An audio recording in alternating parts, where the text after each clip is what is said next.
শিশু ও গর্ভবতী মায়েদের পরিষেবা প্রদানসহ বিভিন্ন কাজে অনন্য দৃষ্টান্ত স্থাপনের স্বীকৃতি হিসেবে পশ্চিম জেলার ৮ জন আশাকর্মীকে আজ সম্বর্ধিত করা হয়। আগরতলা গভর্নমেন্ট নার্সিং কলেজের মিলনায়তনে আয়োজিত অনুষ্ঠানে পশ্চিম জেলার ৫ জন বিশিষ্ট আশাকর্মী এবং ৩ জন আশা ফেসিলিটেটরকে সম্বর্ধনা জানানো হয়। তাদের কাজের স্বীকৃতি হিসেবে তাদের হাতে শংসাপত্র তুলে দেন আগরতলা পৌর নিগমের মেয়র দীপক মজুমদার সহ অন্যরা।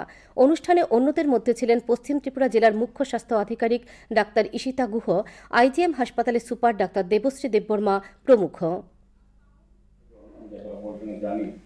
সারা রাজ্যে আশা কর্মীরা কাজ করে থাকেন, ১,৫০০ বেশি আশা ফেসিলিটেটর আছেন।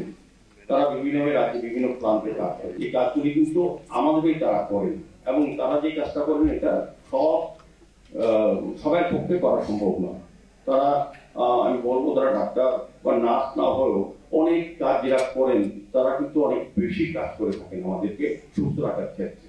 সেখানে তাদেরকে ধন্যবাদ জানাই। আপনারা যেমন সুস্থ থাকবেন, সুস্থ থাকলে ব্যস্ত থাকবেন, ব্যস্ত থাকলে আমরা আমাদের মা বোনেরা আমাদের বাড়ির প্রতিটি জন্ম থেকে মৃত্যু পর্যন্ত সরকারি সমস্ত সুযোগ বিশেষ করে স্বাস্থ্য পরিষেবা আমরা পেতে পারবো।